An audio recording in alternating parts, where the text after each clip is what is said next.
Your attention for just a moment. We're back ready to get started. Want to welcome everyone here to this political forum featuring candidates representing mayor. There are 5 of them. We also have candidates running in the county judge's race here tonight, as well as the 87th District Court and County Commissioner Precinct 4. I mentioned a couple of candidates are absent tonight. The incumbent Judge Robert Johnston, unable to be here tonight, sends his regrets. He's had a conflict of interest, not able to be here tonight. And also want to mention that one other candidate will be absent tonight, and that would be Joey Hill. But everyone else is here. What we're going to do is introduce you to each of the candidates. Each will have 3 minutes for an opening statement, and then we'll have a question and answer session. I want to remind everyone that we've got an awful lot of questions. We're going to ask as many as we can. If we leave out your question, we apologize for that, but we're going to try to get as many issues before the candidates as we can. Now, once we're through with the question and answer session, there will be a closing statement from each candidate of 2 minutes. And we want to urge everyone to try to stay within the time limit so we can move along at a rapid pace and at the same time inform you, the voters, of what is being done. At this time, we want to also urge everybody to turn off your cell phone. Please turn that cell phone off, disable it, do whatever you have to do. It can be a major distraction. I know that's one of the first things I did when I walked into the building was disable my cell phone so it won't go off in the middle of an answer by candidates. We want to urge everyone to enjoy themselves. There are some bottled water, some light refreshments. If you grow thirsty, there is water available. And I think I've about covered pretty much everything I need to cover, but at this time, let's rise and say the Pledge of Allegiance, followed by our prayer.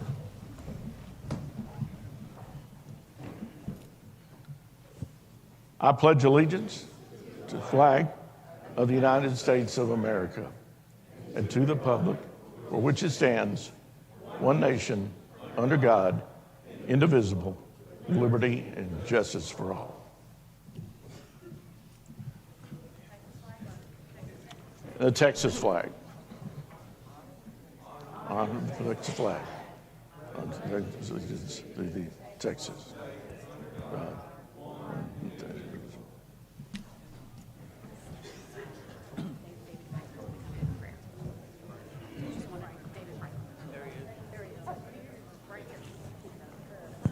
What's your name? David.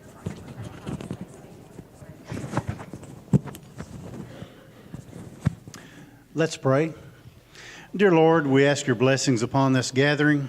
We ask you to help us all conduct ourselves in an appropriate manner, pleasing unto you. And also, Lord, we ask that you would give all of our candidates speaking clarity of mind, that they can articulate their positions clearly. In Jesus' name, amen.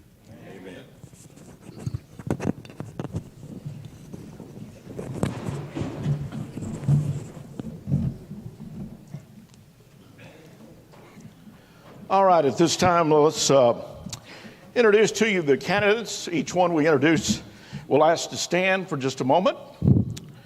And as we'll start with the 5 candidates that are running for mayor. First of all, Vicki L. Shivers.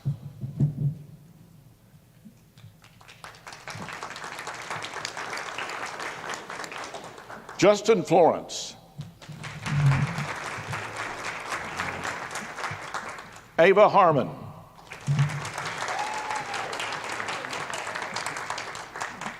Mitchell Jordan. Alex Niemer.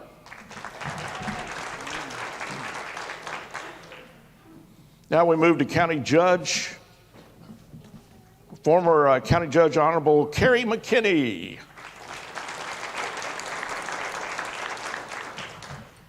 Also moving now to 87th Judicial District Court candidates, Dan Scarborough, Amy Thomas Ward,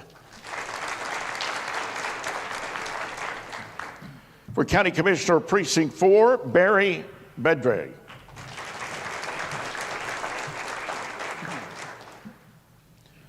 Okay, at this time, let's let each candidate give their opening statement. Let's begin with Vicki Shivers, running for mayor.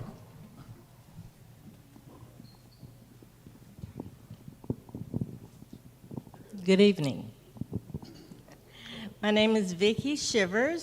Some of you know me, some of you do not. I was born here in Palestine, born and raised. I've been on the city council for 20 years. I am Mayor Pro Tem at the current time. And I'm running for mayor because of our current situation. I've had 20 years to run for mayor, and I chose not to because I've worked with a lot of different mayors, city managers, what have you, and I like what I do. I like all of them. We didn't always agree on everything, but we learned to agree to and disagree as well. So I'm running for mayor so I can make some changes in Palestine because this is my hometown. I want to give back some more, 20 years plus. And I look forward to working with all of you. I want this to be an all-inclusive city, little East Texas town, and I just want to make things happen. Thank you. Thank you, Vicki. Next, we have City Council Member Justin Florence. Justin.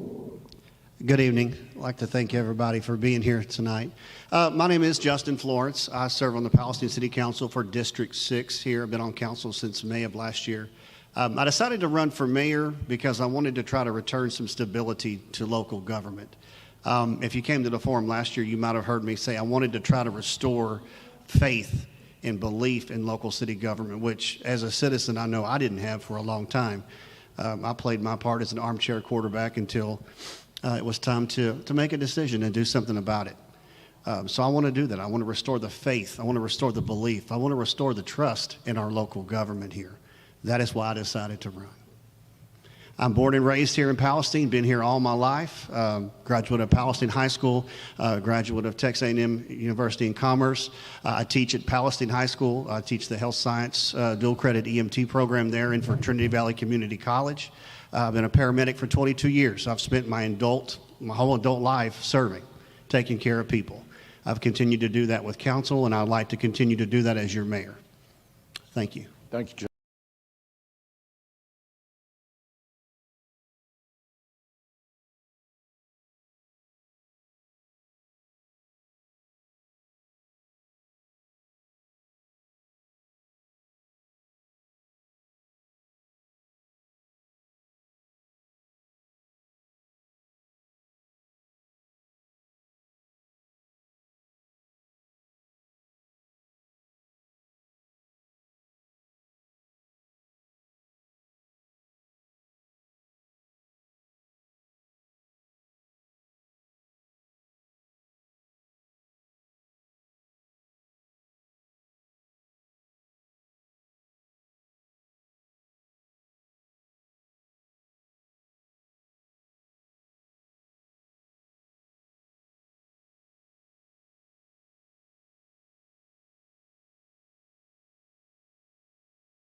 only public servants. We're below the citizens of Palestine. The citizens of Palestine are truly the boss, and I want to put that power back into the citizens' hands. And also, I believe in bringing our communities together in bad times as well as good times. The reason I qualify for mayor, I've been a city councilman for 6 years, right at 6 years, well, a little bit over 6 years doing the runoff. But the fact is, I have been through the storm. I've been tested, and it's been proven. I got elected during the April 30th flood. We navigated through that, through the death of those children. Went through the tower crisis when it shut down the water system. The whole entire city was out of water. Went through the COVID epidemic, as well as the terrible freeze. And out of all of those tragedies, I went through it, and I know how we have to navigate through it. So please, give me that chance to show the city of Palestine that we can do things different, and we can be the example that East Texas needs for a city our size. Thank you. Thank you. Next, we have Alex Niemer. Alex? Hello, everyone. I am Alex Niemer. My family's been here since 1887. I graduated from Palestine High School, Doctor of Jurisprudence from University of Texas School of Law at Austin, practiced law for 51 years. I've served on in the capacity of Assistant County Attorney, Municipal Judge several times. Been on the Water Meter Task Force, was on the Planning and Zoning Commission when we rewrote the code, on the Charter Review Committee, and am now on the Planning and Zoning Commission. I decided to run for mayor simply because I felt like with my experience, both from dealing with people as long as I have and knowing the law, that I could put the city back on the right track, get us to the point where we are doing business with dispatch and orderliness in our city council meetings, and avoid these lawsuits that the city has shown a tendency to get themselves into here of late, revamp the parts of the code, particularly the environmental part of the code, that need clarity and relief from the ambiguity that's in there. And overall, during the upcoming period, when the money that has been recently voted for the revitalization of downtown Palestine is being spent, to make certain that we are dealing with bonded, experienced, real contractors instead of con men. When you have the amount of money floating around that's going to be floating around, you're going to have con men and contractors showing up for that money. We want to make certain that they are experienced and that they turn out the quality of work that we as Palestine citizens expect them to turn out. In the course of doing that, we also want to make certain that the contracts that we execute with them provide for the type of work that we expect, prevent cost overruns, and in short, to keep us out of lawsuits like we have seen. And in that regard, we want to make certain that the contracts that need to be let for public advertisement are truly honored in that fashion, and that we don't fall prey to somebody within the city having a $100,000 contract, dividing that into 5 separate $20,000 contracts, and thereby playing favorites. Mr. Niemer, time's up. Thank you. Appreciate your opening statement.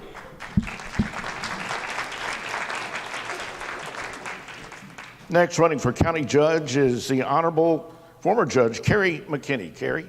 Thank you, Gary. It's good to see everybody out tonight. I'm Carrie Mckinney. I'm running for Anderson County Judge in a runoff May the 24th. Early voting is 16th through the 20th. We got to have everybody go vote again. I want to thank the Republican Club for putting this forum on, and Gary, thank you for being the moderator. And I wanted to thank Ann Coleman for sponsoring this event. She's very civic-minded, so I'd like to give her a round of applause.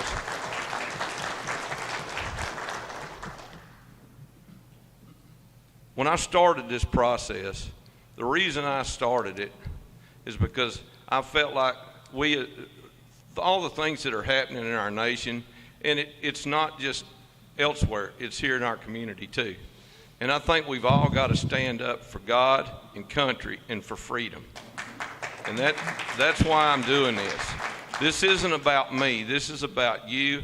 And there's a lot of young people that are sitting out here today. It's about them, because I think they've got to see us as adults stand up for the right things. And that's why I'm doing this, because I know a lot of these young people. Now some of them are adults that I coached and saw grow up in school and everything else. So they've got to get ready to take our places, those that are in office. And I want to take and try to empower them to be part of this community. You can't ride the fence anymore. You can't say, I don't want to get involved. You're involved. It's affecting every one of us. Go to the gas pump, okay? It's affecting even the teenagers driving. So we've got to stand up for the values of this country. And we got to be strong enough and brave enough to do the right things. Why is it so hard in this country to do the right thing? I'm seeing people that can't do the right thing because they owe somebody something or some kind of buddy deal. We got to stop this stuff, and it's about you, the American people, and the people in Anderson County. And we hear about America first. I'm here for Anderson County first, okay? It's about the citizens of this county. And I've done this job before. I was with the county for 21 years, was an investigator and a lieutenant with the Sheriff's Department, was Justice of the Peace, Precinct 4 for 8 years, and then county judge for 8 years. And, you know, I've seen the good and the bad, the ugly. I'm coming back with the knowledge of how to do this job. And one of the things that I don't see is enough communication with the citizens of this county. They're not being told where their money's being spent. They're not being educated. And I think if people understand that you've got money that you're going to spend on their behalf, and you educate them on how that money's going to be spent, it's worthwhile for the whole community, not a group of people, but everybody in the community, then I think they'll vote for it if you put it to a vote.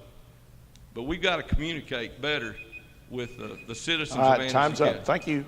I know you got a taser over there, Gary. Next, we move on to County Commissioner, Precinct 4. This time we'll hear from Barry Bedray. Barry. Well, most of y'all,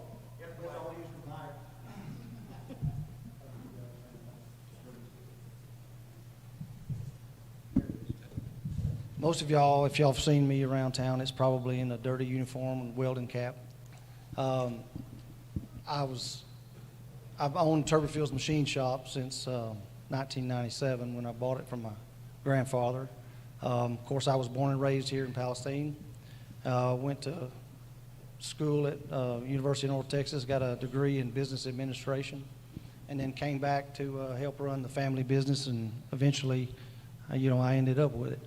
So my whole life pretty much has been fixing broken things and, trying to make things better for the people who needed help that way. And I just felt like I needed to do something more than that. When I got to considering what I could do, I thought the commissioner's job was to be the one thing that I could do that was minimally political, but maximum business oriented and would help the community in that way, because the commissioner's job is to run the county just like a business, in my opinion. You also have employees that you have to deal with like employees. So I thought that was the best thing that I could probably do to help the community. And just like Judge McKinney said, it's about the future of the county. It's not about what I need. I don't need another job. I don't need this. I want to do it. And the hardest thing I had to get people to understand is that it's not about county roads and bridges so much as it is about where the money that you put in as taxes is being used. If you want to do more for the county roads and bridges, you've got to find more money down at that courtroom, not out there on the streets. So I'm hoping to do a more business-oriented concept or style leadership of that precinct and try to get the maximum out of what little funding and what little assets we have, and then hopefully bring better opportunities to Anderson County to increase, job, wages, and, until we increase the median income or the ability for people to earn more, you're going to have a hard time getting a whole lot more money out of the people who are already paying all they can pay. So hopefully with the court, with the judge, I can get in there and we can find other ways to make that happen. So thank you. Thank you very much. Now we move on to 87th Judicial District Court. First of all, let's hear from Dan Scarborough. Dan? Thank you. First thing I'm going to do is, I hate talking with a microphone. My job requires me, when I talk to the judge, to stand up, and I'm usually pretty loud about it, and I have no problem. Judge Duran sitting out here, I think he'll vouch for me on that one. One thing I'd like to say, probably most of you attended the last forum we had here. I basically kind of talked about my experience. I think I've been practicing 30 years. Last November was my 30th anniversary of practicing law in Palestine, Texas. I went to school in Palestine. I graduated Palestine High School, got my degree from University of Texas, Tyler, got my law degree from South Texas College of Law. Within a couple years after graduating from law school, I moved back here. Judge Bentley and Dick Swift talked me into it. Judge Bentley had me come up, and it was when he was a county court law judge, and he had the third floor office. And he said, Daniel, he said, this is a great place to practice. He said, I can look out of my window, and I can see the top of my house. As opposed to, I was practicing in Houston at the time, which means when I got in my car in the afternoon, I could see my house about an hour and 20 minutes later. So it was a great decision. I've loved what I've done. I've loved the people I've got to work with. I can look out here and I've represented several people out here. Once again, my stance is kind of like on my experience. Judge Duran, since he's been on the bench, out of the hundreds of jury trials I've had and thousands of non-jury dispositions, I dare to say probably at least 1,000 of them have been in front of Judge Duran. I think and I'll put it this way, I've said it before, Ms. Ward and myself were equally qualified for the job. The legislature sets out who's qualified and who's not qualified, and it just goes from experience from that point. The other day, if I break down my practice, I figured the other day I do about 60% criminal work, probably 20 to 25% family law, and the rest of it is civil litigation, personal injury. And just for grins, I had a docket last Thursday with Judge Evans, who is the current judge of the 87th, and she had 32 people on her docket. 29 of them were criminal. 3 of them were family law. You take any docket in any district court, and you're going to end up with about that same average every time. It's the vast majority of them are criminal law, which is the majority of the work that I do. I'm going to say, I'd like to take this opportunity, thank you very much for coming in here this evening. The last 2, 3, 4 months, however long it's been, has been very interesting. I've met some wonderful people. Other than that, I'm sure I'll have an opportunity in a few seconds to say more, and anybody has any questions. Thank you for coming. Thank you very much. Now, also running for 87th Judicial District Court, Amy Thomas Ward. Good evening, everyone. I'm Amy Thomas Ward, and I'm a candidate for the 87th District Court. I wanted to let y'all know just briefly about me. What can be said in 3 minutes and still get to the point is I'm a wife, a mother, a grandmother, an attorney, and a Christian, and I have been practicing law for exactly the same length of time as Mr. Scarborough. My practice has been in Mahia, Texas since 1992. I was educated at Baylor University.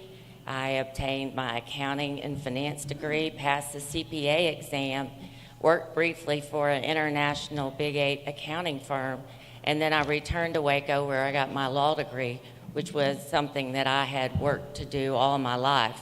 In fact, I started working for attorneys at 16 as a runner and an errand girl, and I left that position at the age of 24 as a legal assistant going to court with them.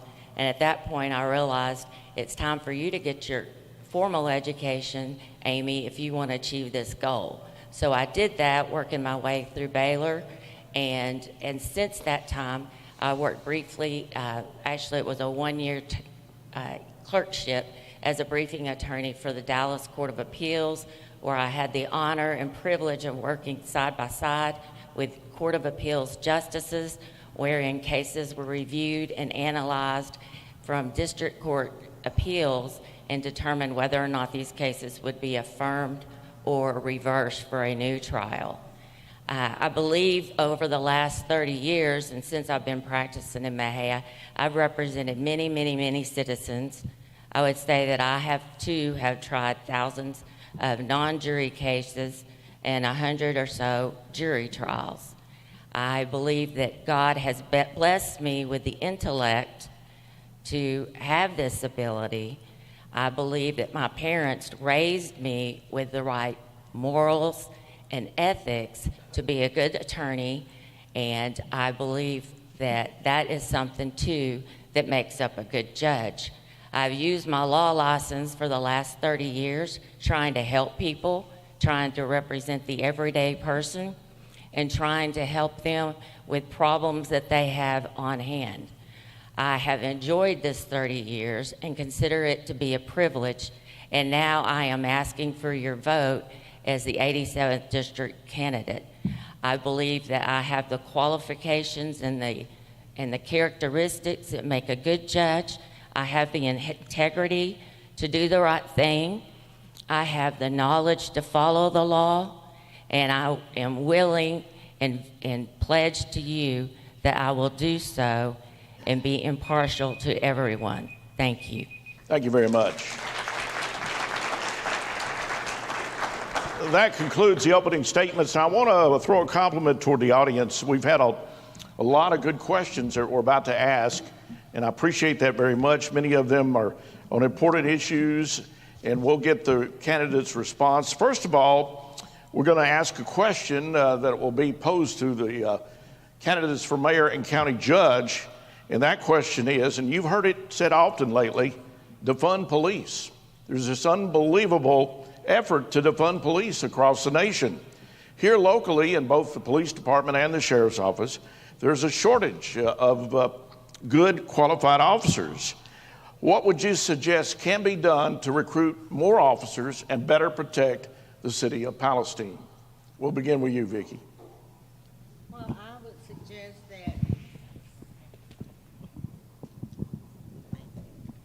I would suggest that we set an example for the police officers that are out and around this area to encourage them to come and apply for Palestine. There's a tendency for them to come and get the training and leave. So I would suggest that we do the training, we be fair. We have to be equally fair to everyone and ensure that they can do the job that's for them to do. And if we get the chief in order and the co-workers, I think that they would appreciate that and they would get along and we could have a better police force. Thank you. All right.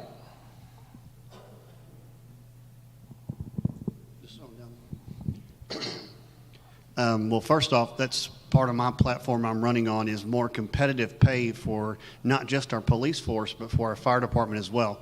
As someone who's spent, like I said, 22 years involved in emergency services, I've worked in the gutters and the trenches in the rain and the heat and the snow with these guys. We need to have more competitive pay. Our pay here is not anywhere near competitive. You can go to Athens, and these officers can make $5,000 more per year on the police department side there with benefits that cost half as much as what the city of Palestine offers. The push to defund the police, that is not something that you're going to find here. We're not going to defund the police here. We can't have law and order with any type of mentality as far as defunding the police.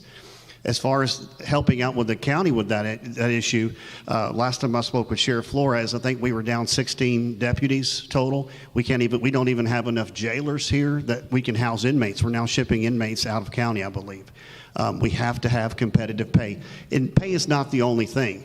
Anyone that knows anything about business will tell you pay is not the only thing. You have to have good leadership, which we do have that. We have a great police chief. We have a great sheriff. We have a great district attorney. We have these things in places. So let's get the pay up so these guys will be able to stay. Ms. Shivers is right. They do come here and work a couple of years and leave because of the pay. We have police officers and fire department firemen here. They actually leave and go work other jobs because they cannot afford the insurance here to have a baby. And I'm sorry, that's unacceptable. That's unacceptable. I said this in a council meeting at one time also. When we have city employees that haven't had a cost of living pay raise in 4 years, there's nobody sitting in this room right here that's going to work a job where you don't get a pay raise for 4 years. We have to do something, and it starts with the pay. Thank you. Thank you, Justin.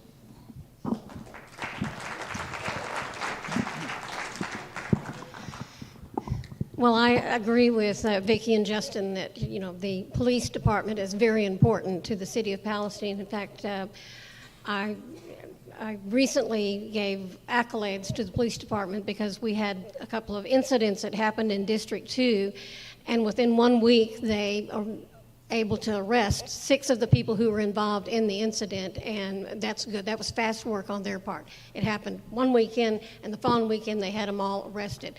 We are currently, the council had voted for us to do a wage analysis study, and so we are getting the information from the different cities like Athens and Tyler and Nacogdoches and Crockett, and to see what other cities are paying their policemen, their firemen, so that we can offer fair pay for all of those who are out there wanting to work in the city department as a police officer or a fireman. They are valuable people to us, but everybody, all the employees that work for the city are valuable to us. And so this is not just a wage study for the police or the fire department, it'll be a wage study for all of our employees.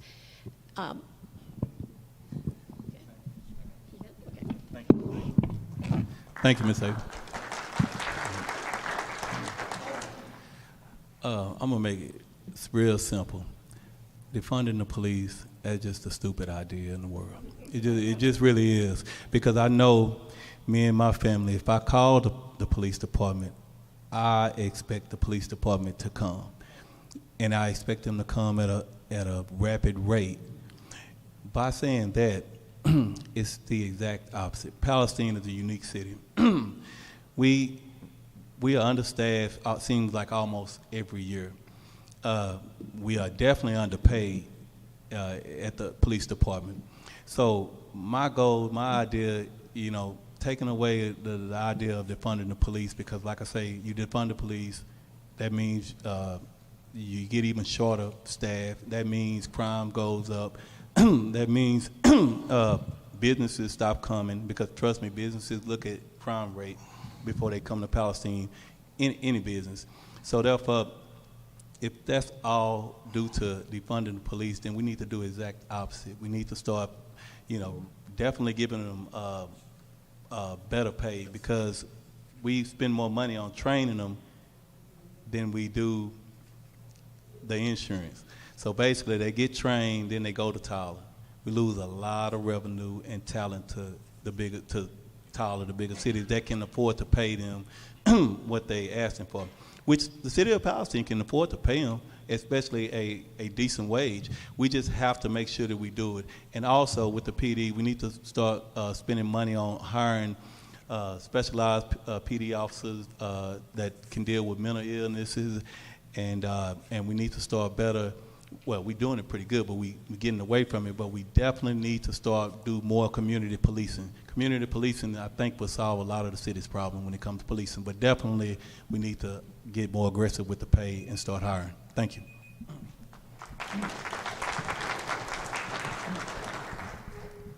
defunding the police is not only illogical, it's pre-literate. And no one in the right mind would be in favor of defunding the police. So here's the problem. I saw a list recently of 20 some odd people that have been trained here in Palestine and that for one reason or another are not here anymore. They've moved on. Now, good old common East Texas horse sense is going to tell you there's one of three reasons that occurs. First of all, pay. People like to focus on pay. Well, that's the easy way out. Secondly is, who is it that's selecting the people to go through the training in the first place? If you're selecting the wrong people, guess what? They're not going to be very good police officers.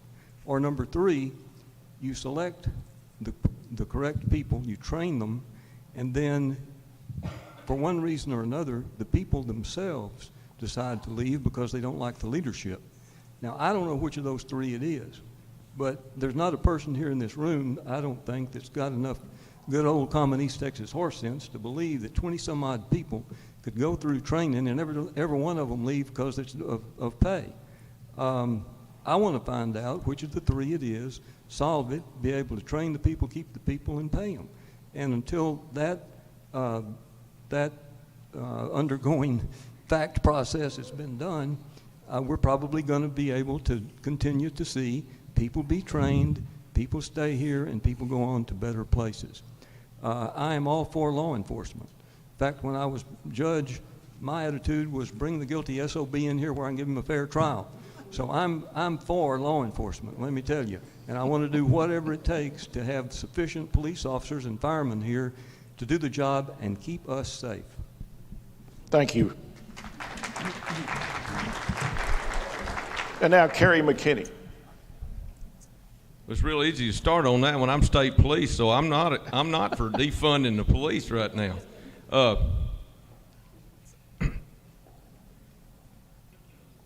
It's kind of a tough question because it covers more than just one aspect, and some of it's been touched on. I talk to police academies quite often. The new recruits that are in the police academies coming out, okay? And I try to share some life experiences with them that I had.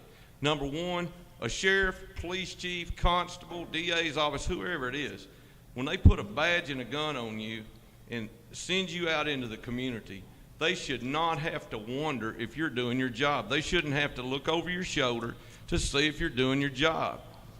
If they give you an assignment, Gary Thomas was a sheriff. He called me at 2 in the morning, needed me to go take care of something. He went back to bed. He didn't have to worry about it. It was going to get taken care of. That's the way it needs to be. And I always gave these guys an example, and I look at it myself as an elected official. All of us as officials and representative of the people need to do a self-assessment every once in a while. So I tell the officer, I said, when you're out there on the street someday, and you need to look and see what kind of job you're doing. If you were in trouble and it was serious, and you were calling for help from a peace officer, would you want you being the one responding? Or are you doing a 25-word report and not doing your job? And somebody has to tell you all the time what to do. So I tell officers, when you're an officer 24/7, if you're at grocery store, you're at Walmart, you're downtown, all these kids in the community, all the people, they see you as an example. And you're an agency ambassador for everybody in your agency and everybody in the community. Is this what our department is about? We need to set the example, okay? Time's up. You got your taser out? Okay.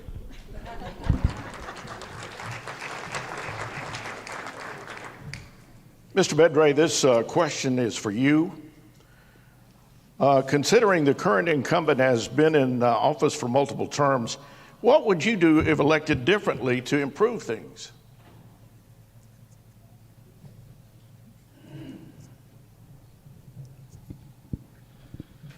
Well, inevitably, a commissioner is going to have a hard time making everybody happy all the time. And time just takes its toll. But a lot of that is because resources aren't used effectively enough to build on the success from one job to the next to increase enough to where you can actually show some improvement. I think what I would do differently probably is, first of all, do more, I guess, evaluate the worst needs that we have as far as county roads and bridges. Anything that's unsafe obviously has to be dealt with right away. The other is just make better use of what equipment and assets we do have and try to get the most out of the employees that you are leading out there. A lot of it also, like I said, comes down to that courtroom down there and where you find ways to do better with the county's budget to be able to do more. I think involvement in that and knowledge of, economics and local economics and business type practices is where I have an advantage. Having been involved in my own business for so long, I've had to get by with as little as possible and do more than anyone else could with less, to do it with, and I've always been able to find a way to do it, and I think that's what it's going to take. I don't want to I don't want to say I'm going to do anything completely different, but I will try to find better ways to do it. Thanks. Thank you very much. Next question goes to the two candidates running for 87th Judicial District Court. First of all, if elected, what problem would you address first? Dan? Is this thing on? Okay. First thing about it, what problem would I address first? It would be the first case that came before me. Unlike a commissioner, county judge, or mayor, we don't get things planned out for us. Whether it's Amy on the bench or me on the bench or Judge Evans currently on the bench, you have to take your problems as you get them, and you have to solve them as you get them, the best you can, using your knowledge, your experience, your sense of fair play, and the facts that are presented. That would be the only answer I have. There's no way to address the first problem because it would be the first thing that came before the bench.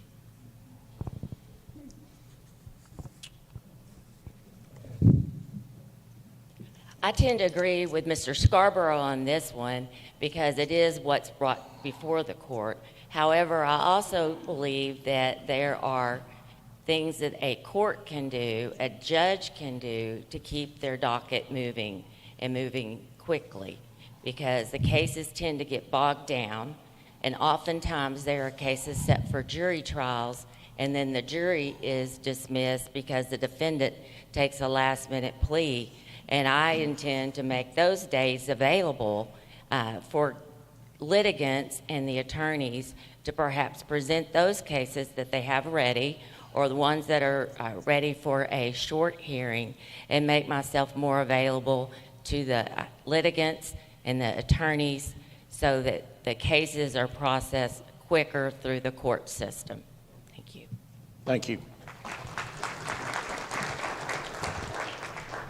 Next is for the candidates running for mayor. Considering the $10 million proposed investment into downtown that was recently presented to the community, do you consider this a good idea of resources for what has been proposed, and would you support the continuation of that project to proceed as proposed? Why or why not? Alex, let's begin with you this time. Thank you. Yes, I would support it. This has been talked about forever and never been done. It's time we get it done. Common horse sense again is going to tell you that if we revamp the sewer system and the water system in downtown, you're going to have the capacity to turn the second stories of all those vacant second stories downtown into apartments of some nature, living quarters, which is going to increase business in the downtown area. It's also going to attract more businesses to occupy the vacant buildings that we have. The key to it, though, is, as I said before, I'm more worried about who the contracts are going to be let to than anything else because, like I say, money attracts both con men and contractors, and that's what we've got to be careful of. And in the process, get the contracts executed to keep us out of lawsuits that may very well occur in the future. In other words, deal with responsible people, sew it up tight with the contract, and you're going to end up with a street that's not going to have potholes in it 30 days after the guy walks off with his check. Thank you. Appreciate it.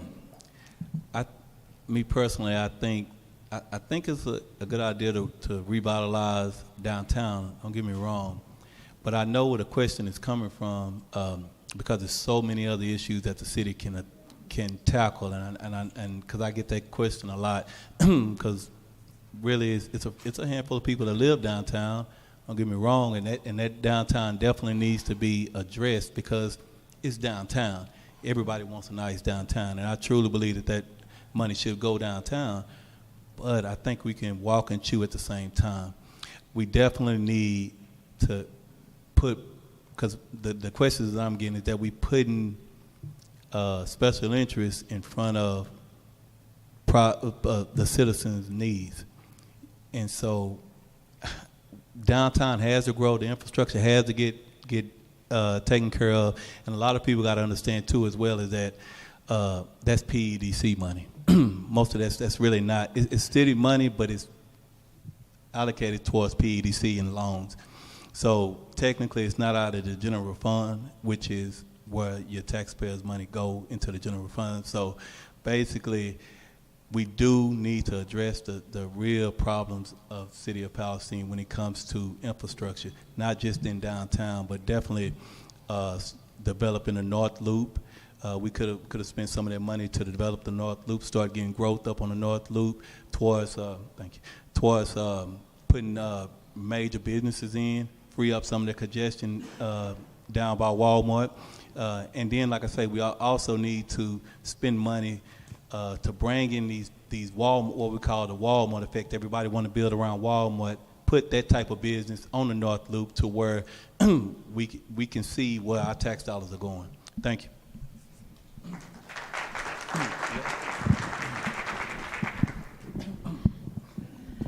Yes, I'm very supportive of the downtown project and doing downtown revitalization. It is something that has been needed to be done for years, and if we don't fix the pipes, the water pipes underneath the streets and the sewer system, and also improve the streets and the sidewalks, then we're not going to have a downtown anymore. We're not going to really have good water flowing through the downtown area. And as I said earlier, the downtown is what I consider to be the jewel of the city. And this $10 million that is allocated for the downtown is just a portion of the $37 million certificate of obligations that the city council took out in regards to make improvements all over the city of Palestine to improve the streets and improve the infrastructure of the community. And it's a vital thing to have a good downtown because it helps to attract people to town. And in regards to the people who are going to be working on this project, we're working currently with a very reputable engineering firm who has done a lot of projects all over the state of Texas and has a good reputation.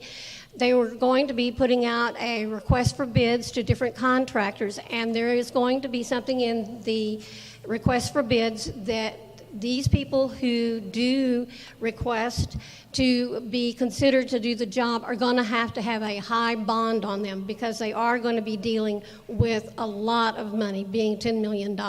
So it is a project I highly support.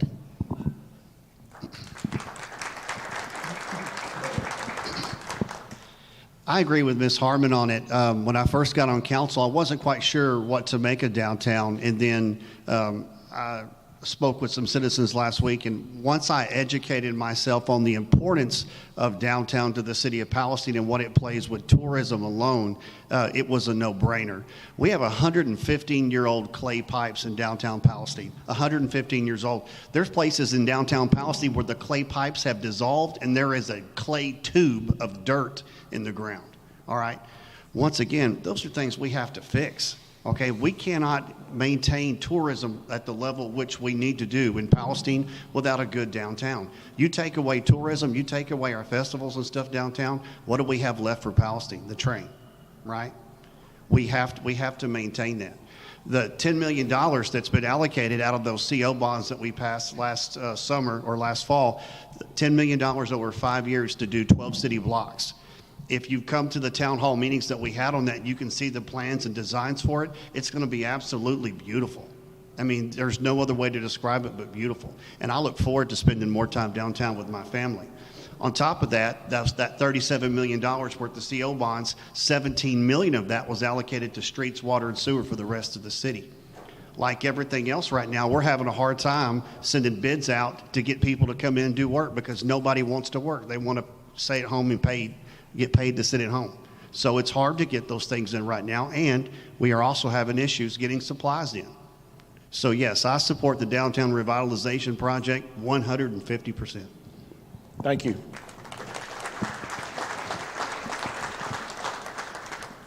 Okay, I'll have to agree with most of the other candidates. Downtown is the main focus of this city. At one time it was booming. We need to get it back to where it was, where it used to be, where people go down, they enjoy themselves, they have places to shop. They had hearings. The downtown business people came, they put their input in, and they're for it. So I'm for the people. If they want to revitalize downtown, I think we should do that. And, right now it's like an eyesore. So we need to do something that will support the downtown businesses, the people in Palestine, and it goes with the streets. We have to prioritize as well because downtown is not the only part of Palestine. We have streets, roads, and everything that needs some heavy, heavy work. So we need to prioritize, but I am for the downtown revitalization. Thank you. Thank you, Vicki. Justin, this next question is for you since you are an educator and you work for the Palestine ISD. How do you feel about the current events with school boards and also concerning education curriculum such as critical race theory? What is your stance on that? All right, so what do you mean? How do I feel with say it again, with school boards? How do you feel about the current events with school boards and the teachers concerning education curriculum, including critical race theory? Critical race theory has no place in Texas public schools, period. If you follow Texas legislature, they banned it, so there's no place for it here. Having done research on it, some of it is quite offensive on both sides of the coin. But as far as education is concerned with it, like I said, it's banned and it has no place. And, I can't speak for other school districts, but I know PISD does not do anything with it. Thank you. Next, we have a question for Mitchell and Vicki. With both of you serving on the city council as long as you have, and nothing getting done as far as streets are concerned, what would you do differently as mayor to improve the streets for the city of Palestine? Go ahead. I would make that the number one priority. Those are the calls that I get daily, the potholes, the streets, tearing up their automobiles. That would have to be the number one priority in my opinion, because you ride these streets daily. They're being patched. You ride again, they're like they were before. That will be my number one priority, to ensure that these streets and roads are fixed. Thank you. Okay, Mitchell. Yes. What I would do to address the street situation, like I said, we've been on it 6 years, Vicki been 20. What we find out is that we can patch a pothole, it blows out the next day. Our weather is changing. An ice storm, it puts street problems on steroids. So we have to really start looking at at how we address the streets, which everybody understands that money fixes mostly all the city problems when it comes to streets. But the way we get that money, we have to bring in revenue. So and finance will tell you it's only two ways to get money: taxes and revenue. And I'm not for raising taxes. So we have to be aggressive with growth in Palestine. So, and most of our tax dollars come in through property taxes. So my plan would be bring real estate to the table, find out what the city can do with the property that we have to encourage building new homes, selling to bigger, selling city property to industries that's going to come in and pay taxes. Because property taxes is what's going to fix the streets. We have to understand that the people that fix the street, we only have like 6 or 7 of them. So they can't maintain this type of infrastructure. So we have to be more aggressive with building and growth. But trust me, streets under my mayorship, it's going to be a main topic. We have to have a long-term plan to address the streets, not just a short patching up, but a long-term plan. Thank you. Thank you very much. Next question goes to Carrie Mckinney. What is your philosophy of investing and protecting county taxpayer funds with a county judge and commissioners dealing with millions of dollars? Gary, on one thing, when I was there before, back in '99, I realized that was something I needed to become more educated on. I actually went and became a certified investment officer for Anderson County. And I was one of 4 or 5 in the state of Texas that was a county judge that was actually certified and kept my certification up all that time. And the 3 things that are crucial in setting your policy are safety of principal first, liquidity second, and yield third. So it's not as important on what your interest rate are as protecting on the front end to make sure you don't lose taxpayer funds. And one of the things I looked at is when I came into office, Public Funds Investment Act actually requires you as a commissioner's court to review your investment policy once a year, and you're supposed to adopt a resolution, okay? And of course, you've got the 2 investment officers for the county are the treasurer and the county auditor. So the commissioner's court, that's kind of a checks and balances. The commissioner's court doesn't handle the money. They create the budget, they set the tax rate, and then the tax office collects the funds, and the treasurer disperses the funds, okay? But in 1996 was the last time, before 99 when I took office, that was even reviewed by the Commissioner's Court. So that was the first thing that I did, is we got that on the agenda and reviewed the investment policy. I noticed that when I got certified, it did not even meet the requirements of the Public Funds Investment Act, which is state law. So I actually rewrote and updated our investment policy back in '99. And I know that they're still adopting or going in and doing the resolution, and I looked at that to make sure that they were reviewing that policy again. Okay. Thank you very much, Judge. Some of these are a little difficult to read, but I'll try to get by with these. Is for the mayor candidates. The city is required to have a historic preservation officer to maintain its certified local government. The city does not have one at this time, and is the city seeking one since it is required? You understand that? Or? Me? Yeah, go ahead, Justin. Go ahead and ask me again. I'm sorry. So are we seeking one, correct? Right. We don't handle personnel issues unless it comes to hiring or firing back in closed session. So as a mayoral candidate, I can't say if we are seeking one or not. I mean, I guess if whoever asked the question, go to the city's website and you can probably look on there and see if there's a position for that. Okay. Anyone else want to comment, Ava? We do have several positions that are open right now, such as the PDC executive director, and we are seeking some other department heads. And those applications that people send in for those jobs that are posted are reviewed by the human resource director and the city manager.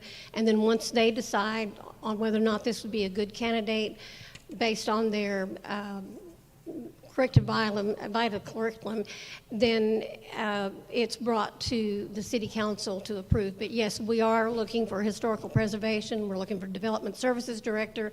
We're looking for a PEDC director. We're looking for several employees that would be good for the city. Okay. Go ahead, Alex. Go ahead, Alex. This time, we need a qualified historic preservation officer. Palestine is only number 2 on registered landmarks in the state of Texas. Galveston is number 1. I like to think that one more hurricane is going to make us number 1. But in any event, we need someone who has the ability and the backbone to preserve our historic areas, because tourism in this town is an industry. And people drive to see all the historic landmarks. It's amazing how many people come in here. It's amazing how many people fly in here. And we need someone that will actually preserve and protect our historic areas. That and among other things, that will include not, and I repeat, not putting manufactured housing in vacant lots in and around our historic areas of town, because who in their right mind wants to drive to Palestine to see historic buildings that are interspersed with manufactured housing? Manufactured housing are the types of things that you see brought in, one half on one flatbed truck and the other half on the other flatbed truck, that don't add anything but detract from the historic areas. So we need someone with the good sense and education and backbone to enforce our historic areas and keep Palestine number 2, and hopefully after the next hurricane, number 1 in historic visitation. Thank you. Thank you. Next is for. Can I go ahead. Piggyback. I ain't gonna take long on that, but yeah, we definitely do need that, because that's really one main attraction to Palestine. And when people look up Palestine, they look up that's the fact that, like you said, Galveston, Nacogdoches, we right there in the top 2 of historical places. But by saying that, at the 6 years that I was on council, the historical committee, when it came to the historical houses, we got to keep in mind that if we don't, I know it's a state law to the point to where what you can and can't do when it comes to historical houses and stuff like that, but you have to make it to where people will invest in these homes. These are huge homes. Most people cannot buy these homes to keep them up, so they end up basically falling apart. They made of wood. So, for example, the windows on these homes. Some of these homes have hundreds of windows, seriously. So therefore, but they want to go back with the same window, but when the state can say that if it's similar to the original window, you can do it. We've got to remember, back then, those houses didn't have air conditioning, but they do now. So we have to make it to where, but that instead of these homes falling down and then the city having to doze them over, which costs $5,000 just to demolish one home, we have to make it to where people want to invest in them. And what we're finding out is that most of the people that's moving from this California area, they want to invest in these homes, but because the cost ain't that bad. But the fact is, we got to give them reason to do it. But thank you. That's what I'm gonna say. All right, Vicki. Back to your question, I'm not aware of a job position that's open for historical preservation officer. I watched the Historical Commission Board meeting today, and they're doing a good job.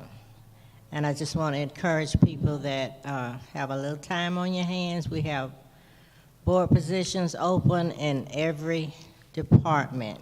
So I encourage you all to participate, be a part of the city. I want this to be an all-inclusive city, everyone involved, because we're in this thing together. It's teamwork. We're in this thing together, and we have to get it done. Thank you. Thank you. Next, we're going to talk to Judge McKinney. Judge, what does true transparency in Anderson County look like for you? Well, we did that back when I was there before. We did town hall meetings. I think we did either 6 or 7 town hall meetings when we were doing the 5 projects with the annex, the juvenile detention center, the records room for the jail, federal building, and the courthouse. And we put that in the newspaper. We actually videoed the last one. And that may have been the jail. We did the same thing on the jail. But we tried to video one of the last ones, put it on public access. And so in all those projects, we were out there in the public explaining what we were doing with the money. Now, the other thing in Commissioner's Court, there's no reason why we can't live stream Commissioner's Court. We do it where I work. I've seen Smith County, they've got it. And then they post their meetings on their website, so if somebody's working late or working night shift or whatever, they can go in and see what we're doing.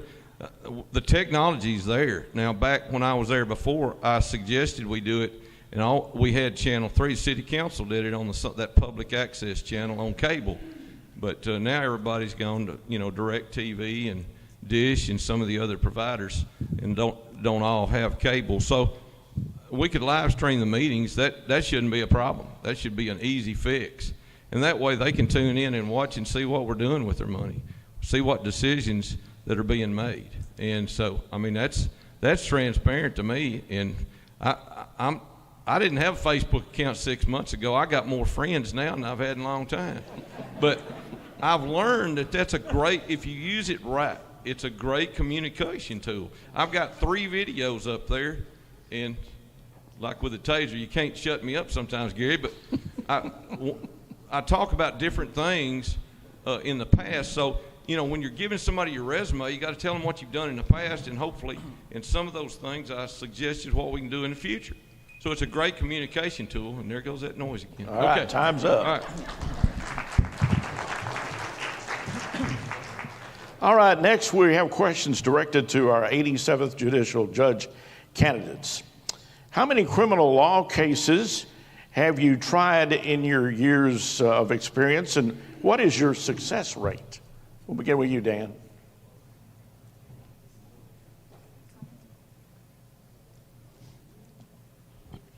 Okay, there we go. For one, I think it'd almost be impossible for me to tell you exactly how many criminal cases I've disposed of. It's in the thousands. It's in the hundreds that I've tried to jury trial. My office is a full-time office. My last jury trial was about a month ago. I got a not guilty. The same day I got a not guilty on that, I got an opinion back from the Court of Appeals on a case that I tried last year that they came back and reversed, rendered, and ordered the case dismissed. My success rate on jury trials, I told you last time, for at least the last 10 years, I've been saying I have in excess of 300 jury trials. I don't know how many I have. It may be 500, I don't know. But my success rate, I've kind of loosely got figured out. I probably prevail on at least 60% of the jury trials I take to court. When I was a young lawyer, I remember reading an article, and it was out of Houston, and the Harris County Bar Association said if they take something to trial, there's a 95% chance that they're going to get a guilty verdict on it. And I kind of thought that's just the way it was supposed to be. But as I grew just in a few years after I got my first not guilty, I determined, everybody they charge with a crime is not necessarily guilty. People ask me, how do I defend some of the crimes? I've had 4 capital murder defendants since I've been practicing law, and they'll say, how do you defend that? Well, I don't defend them, I represent them. And everybody in this country is entitled to a representation. Under the 6th Amendment, they're entitled to a lawyer to represent them. I'm very proud of the job I've done. I'm a member of the Texas Criminal Lawyers Association, Criminal Defense Lawyers, the National Criminal Defense Lawyers Association, the National DUI Association. And I'm proud to serve the clients that I've had over the last 30 years in Anderson County. Thank you. Thank you. Amy?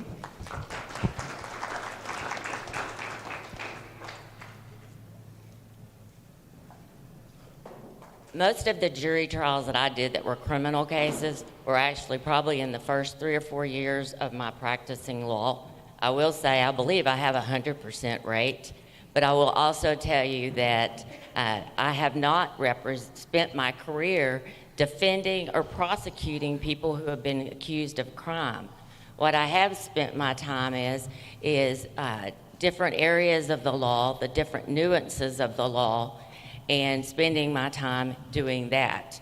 I am familiar with criminal law, I'm familiar with the penal code, I'm familiar with the code of criminal procedure, so the lack of my recent participation in criminal cases is not something that prevents me from making a good judicial candidate. I've spent my career representing people who have been victimized by crime, by children who have been victims of sexual abuse, by families who lost their loved ones due to a drunk driver. And I believe all of that experience, I became exposed to the penal code and the code of criminal procedure. I told everybody earlier, I started working for lawyers when I was 16. That's all that firm did from the time I was 16 till I was 24. It's not something that I had to do or really wanted to do, practicing law, because I chose civil law as my area of expertise. There's not one lawyer who has tried every kind of case or participates in every kind of law. A judge is not meant to be a second prosecutor, a second defense attorney. A judge is meant to be the person making the rulings, calling the balls, calling the strikes, like an umpire, and showing integrity, but yet having knowledge of the law to apply it fairly. Thank you, Amy. Mr. Bedre, the next question is posed to you. We have someone who says, would you please ask Mr. Bedre how you correctly pronounce his name? And then and as a commissioner, if you were elected, your current precinct includes both the city and county. Where would most of the work be done, and what type of work would it be if you were elected? Well, it is Bedre, just like it looks, but it's always been something everybody tries to make more out of it than it is. It's just Bedre, just like it looks. And as far as that question, the Precinct 4 does include quite a bit of the city. Most of Westwood and that area is in the city, and the county does not do any work in the city limits based on roads or whatever, because that's the city's jurisdiction on roads. But that's the simple answer, is we'll obviously be doing more work on roads and bridges in the county outside the city limits, because that's what the commissioners have to deal with, not the city streets. But there is a lot of what people don't understand that do live in the city and don't have to worry about their county roads, is that it's such a small part of what the commissioners do. They need to be aware that what goes on at the court, the way the taxes are, spent, the way the tax rates are figured, all these things are what makes it important for somebody as commissioner to have knowledge and business experience and money management experience. So that would be my answer to that, is that's where we're going to make our difference is in the court and finding better ways to spend the money we do have. Thank you. Next, Mitchell, this question's for you. What do you plan to do to take care of our veterans and senior citizens? That is a great question. First of all, to my veterans, which I'm a son of a veteran, a Vietnam veteran, first of all, I would work firsthand with the VA.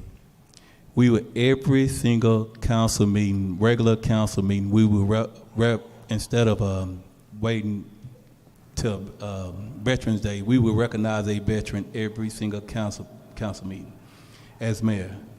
If a veteran can go off and fight for us every day while they're in the service or sacrifice, nearly die for us, we should at least definitely give them the courtesy of representing them at the council meeting. Seriously, we have enough veterans here in Palestine that we can do that. Second of all, a veteran under my leadership, a veteran would never have to worry about their water being cut off. Well, what I would do is I would put together a veteran senior citizens fund, basically for fixed income people, because as we know right now, the economy is going up and down. But you know what that fixed income person is, or that veteran person, their money is staying the same. So we would start a fund, a donate your change fund, to if you pay for any city fees, we will ask you to donate your change to that fund, to where the senior citizens on fixed incomes and the veterans will be able to pull from that fund without having to worry about their water being cut off or having that $50 late charge put on there. So we're going to, under my leadership, we're definitely going to take care of our veterans and our senior citizens, because it's been way too long that we do not recognize, and that should be the next thing that we recognize after we say the national anthem. We should be recognizing a veteran right after that. And under my leadership, that's the new order of the agenda. Thank you. Thank you very much, Mitchell. Next question for the candidates running for mayor. What are your thoughts on developing the North Loop instead of continuing to place business only on the South Loop? How's your reaction to that? We'll begin with you, Justin. Well, currently there's hardly any infrastructure there on the North Loop in Palestine. One of the things that I first asked about on council, because with District 6, I've got the Panda Express, I've got the Starbucks, and I have the new oil change place coming in along with the car wash over there in the McFarland Addition.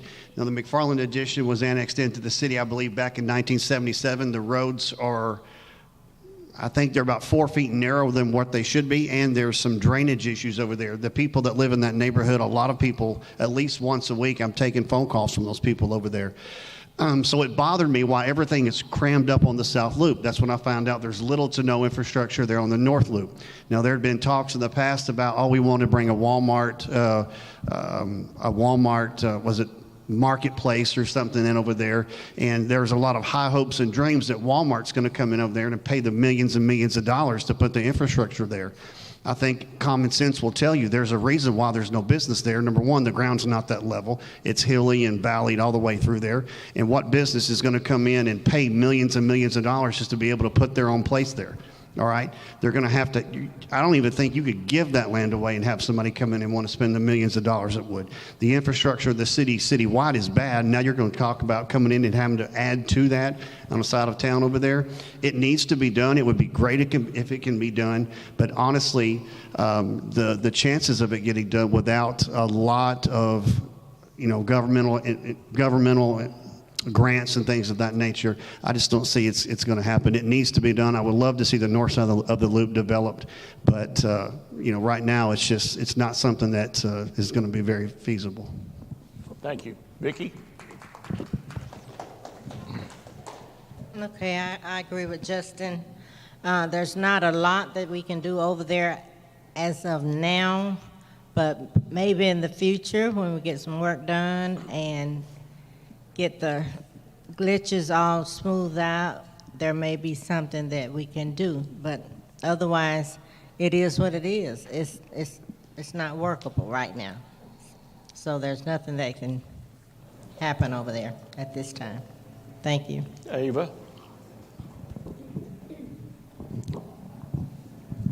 Okay, I agree with Vicki and Justin in that right now is not the time. That does not mean that down the road there won't be the time that area will be developed. But yes, right now we don't have the infrastructure there. We don't have the water lines and the sewer lines and all that.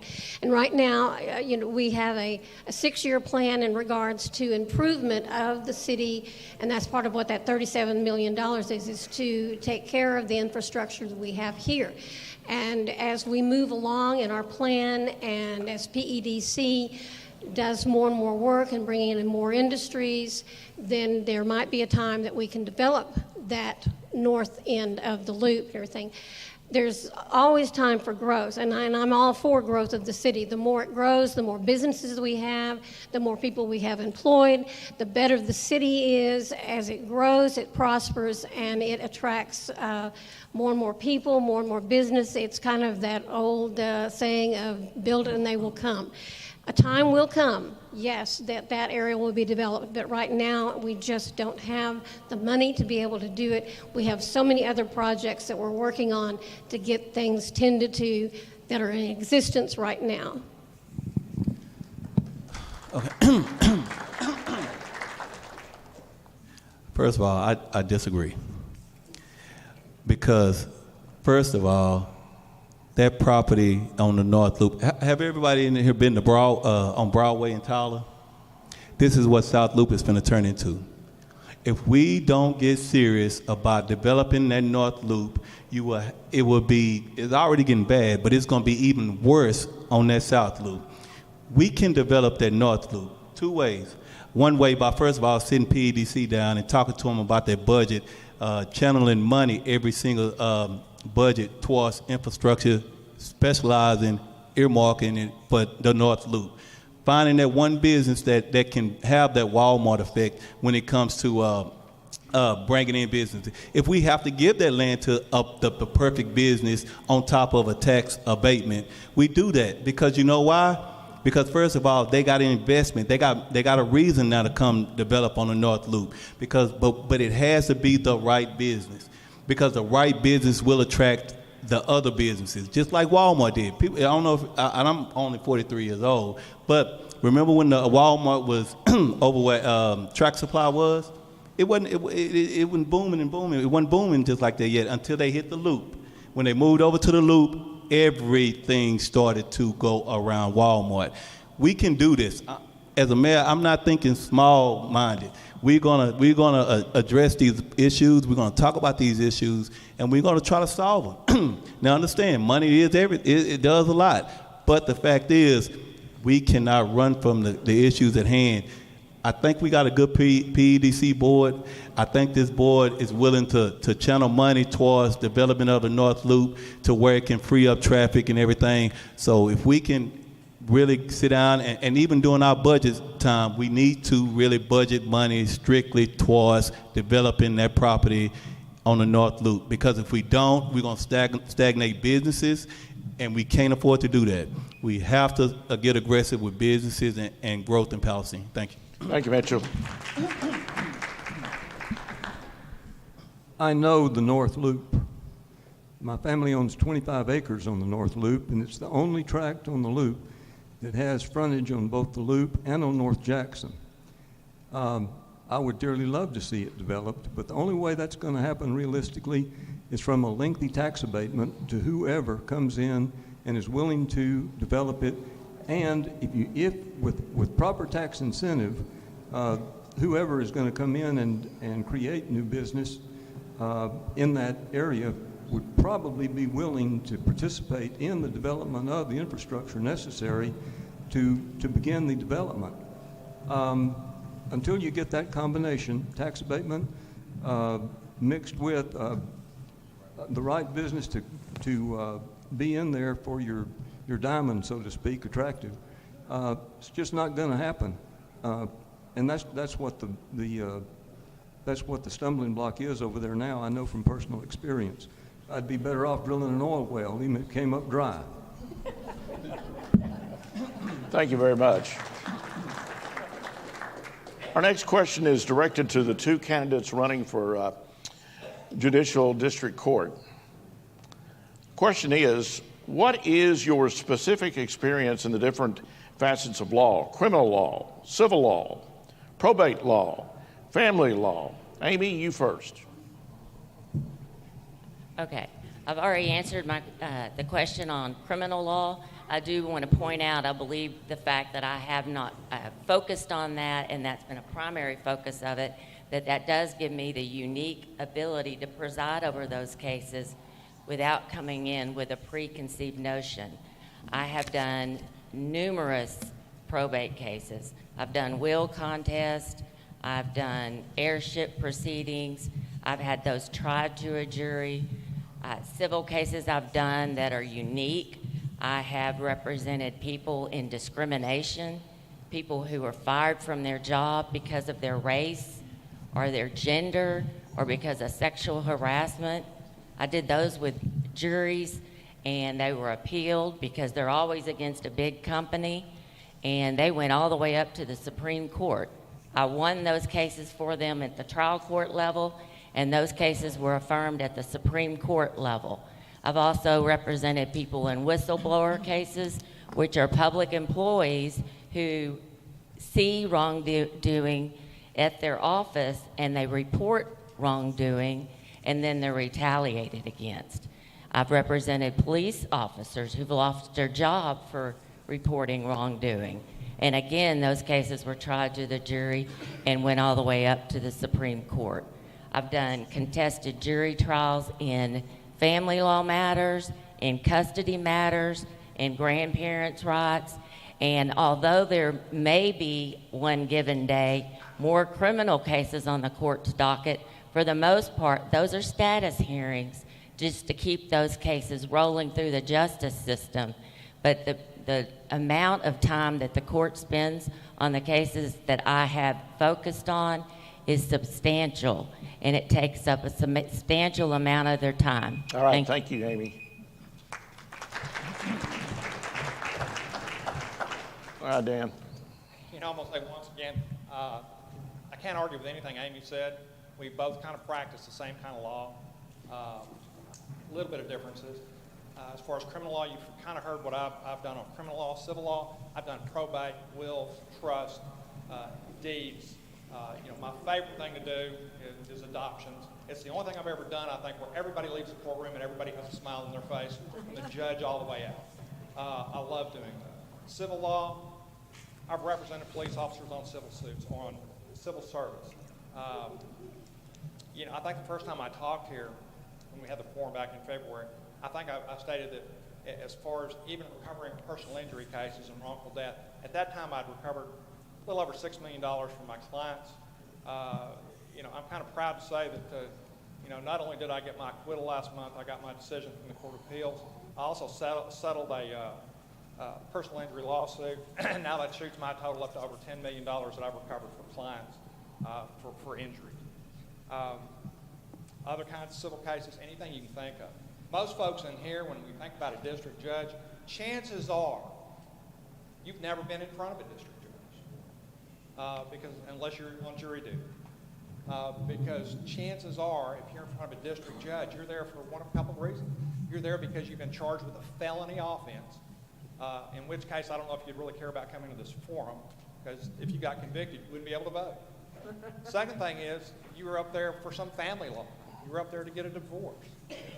Family law matters are, and I don't believe Ms. Ward will argue with me on this, they're the worst things to have, because you have everybody's emotions absolutely peaked out. You have folks coming in, they're fighting over property, they're fighting over children. It's just a tough situation. So like I said, I think I've represented a little bit of everything. It'd be kind of hard to articulate it all. Thank you. Thank you. Next, we move back to our candidates for mayor. It's often been a topic of discussion for many, many years. And the question is, what can be done to improve the quality of the city's water supply and have viable drinking water? We begin with you, Vicki.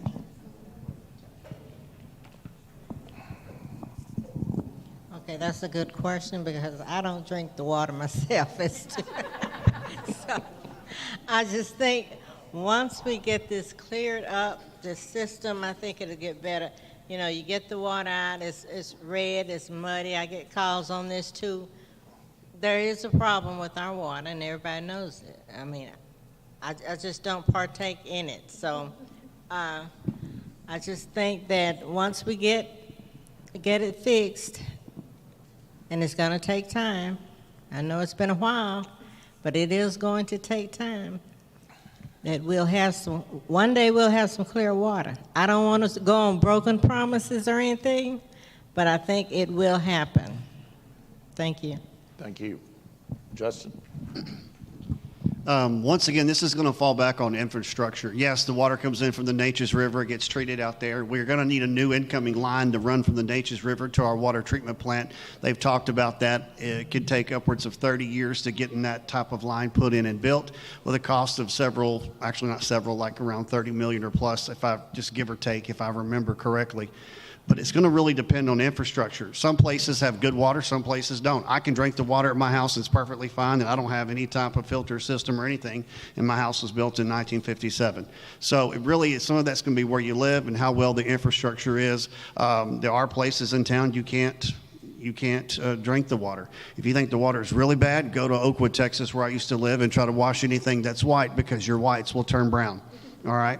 So really, it's going to like I said, fall back on that infrastructure, getting a new incoming service line at some point. That's going to be part of our long-term plan the city's going to work with, getting that set up. Also, treating the water treatment systems. We currently have some projects that we're working on with developmental services.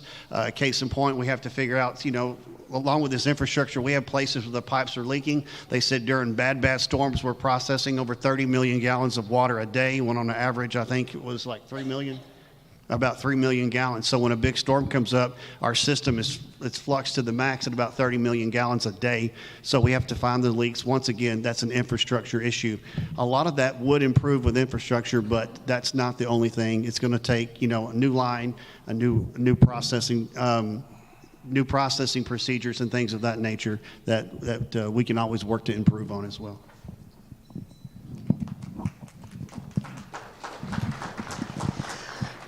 Well, I think it's been pretty much said what needs to be done in regards to improve the water that we have, and that's part of what the council currently is working on through this $37 million, and the money being spent for the infrastructure, repairing the streets, repairing the water lines, getting things done that need to be done, things that needed to be done a long time ago. And with, like Vicki says, with time, with patience, this will get better, it will improve, and we will have clean water everywhere, all over Palestine, not just in this little neighborhood or that neighborhood, but every neighborhood that we have.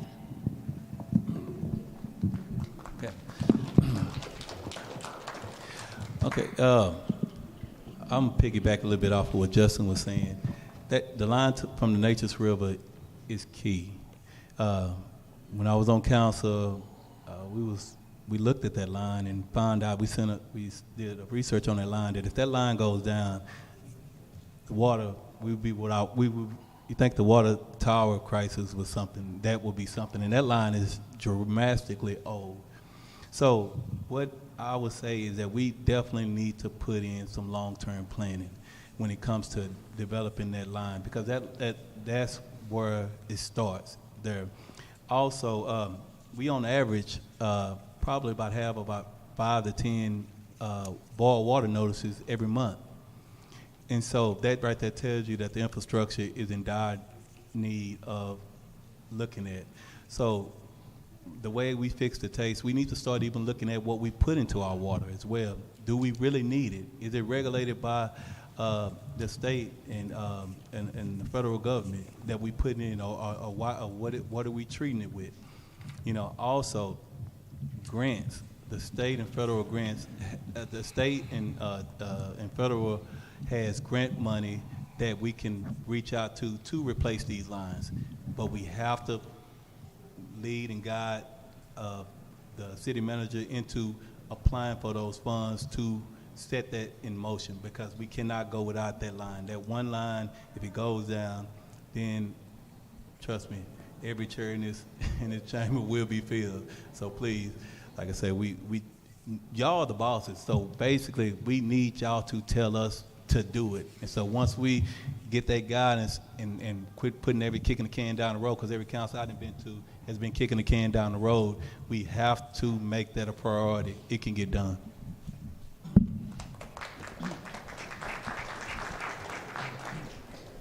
As one of those on the outside looking in, I'm just wondering why they haven't put all those cans they've been kicking down the road together into a new pipeline.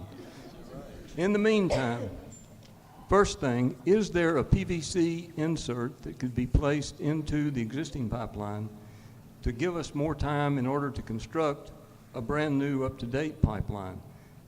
I don't know the answer to that, but I've got sense enough to be able to research it and figure out whether it is or not. That would be a solution. It's a solution in water lines all over town with with a PVC insert. Secondly is filtration. I mean, common horse sense tells us whatever's coming in, there's got to be enough filtration system somewhere that would tend to give us at least water that doesn't taste like it's already been in a horse trough for 3 days. So I would investigate PVC insert and investigate filtration as a temporary fix until we could get new pipelines up to date to get the water here much cleaner. Thank you. Judge McKinney, are you ready for a good question? I was about to take a nap over here, Gary. Okay, I know. I hear you snoring. I was waiting on you. All what right. you got? How do you plan to involve the residents in the decision-making process in our city and county? For example, the purchase of the Civic Center was not put to a vote, and many feel they should have a say-so in that type of purchase. I agree that that probably should have went to a vote. That much money. We did certificates of obligation, but we, just like the court did, we did $4.5 million in COs. We added $1 million out of our fund balance, so we didn't have to borrow as much money to do those 5 or 6 projects I was talking about earlier. We went to the people when we did a $10 million jail. That was not something that I would have even started a project like that without going to the people. First, we got the information. I actually put a citizen committee together that was from around the entire county, from all 4 precincts, different business minds, and they weren't there for political gain or anything. They were citizens just like all of us that asked the right questions because they're taxpayers too. They asked the right questions to develop a plan for doing a really good project with that jail. And that jail was built. We looked not just 3 or 4 or 5 years as a Band-Aid solution. We were looking way down the road. Right now, they have about another 105 bed capacity to that jail. And so we did that and finished it up, I think, 2007. So by looking down the road and making a project like that with citizen input, we had the people behind us. I can tell you, I got calls and people input from around the whole state of Texas. They said, how did you get a bond election passed? I said, by telling people what you're going to do with their money. And that's going around and showing PowerPoints with financials and everything else. And so, since my opponent isn't here, can I take a little more time? Just a little bit? Afraid not. Just for a second? Well, Hurry. Okay. I mean, this isn't our money. If I'm on the court, this isn't our money. This is the taxpayers' money, and I am a taxpayer. So what affects you affects me too, just the same. Okay. If I'm trying to decide if something's good for the community for me to vote on, then tell me what what you're going to spend the money on, and is it a viable project, and is it going to help everybody? Well, everybody in the county wants to make sure that people, just like a jail, that somebody's arrested or a judge finds somebody, convicts somebody, and wants to send them to jail, but if you're over capacity, we were spending $60,000 a month sending our inmates somewhere else. Well, all the people in Anderson County, once they found out the facts, decided that, guess what?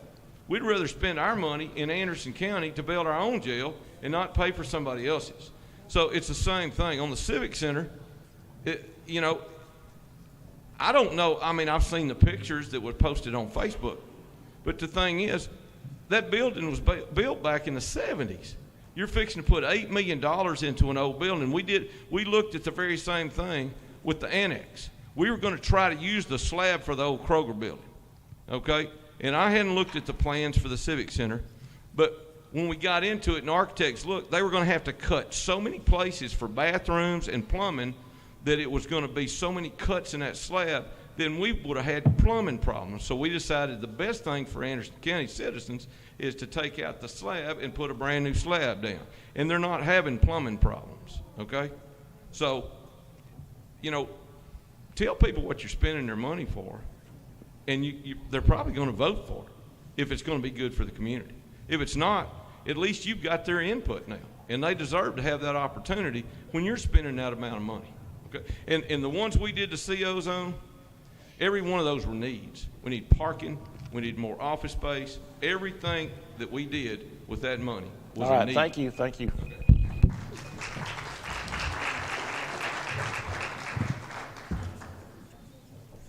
Another question that's been brought to my attention is the growing homeless situation in Palestine.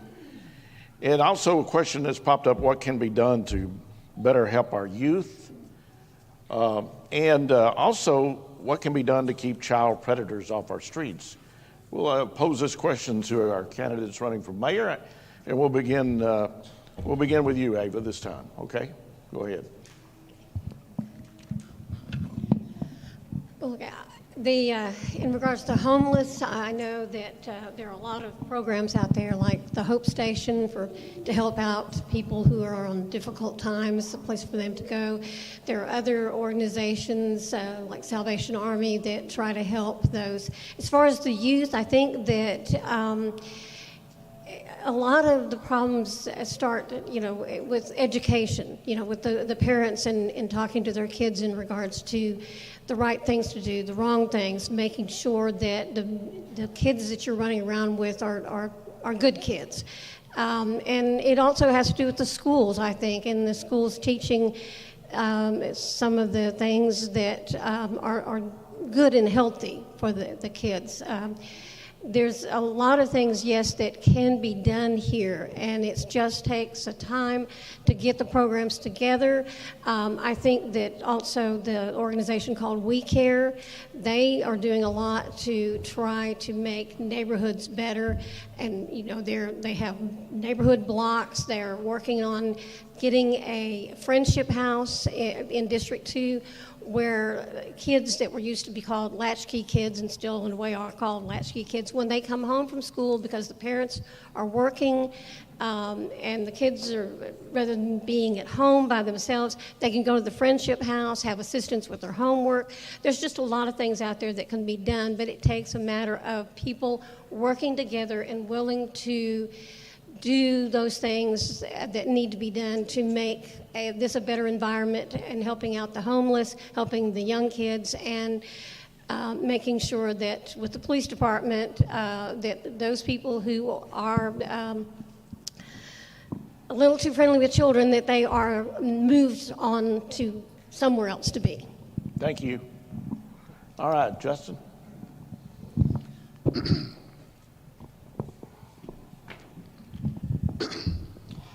As far as the homeless, Hope Station is a amazing organization here in Palestine. Brandon Green and the staff over there, they do a lot to help with that issue.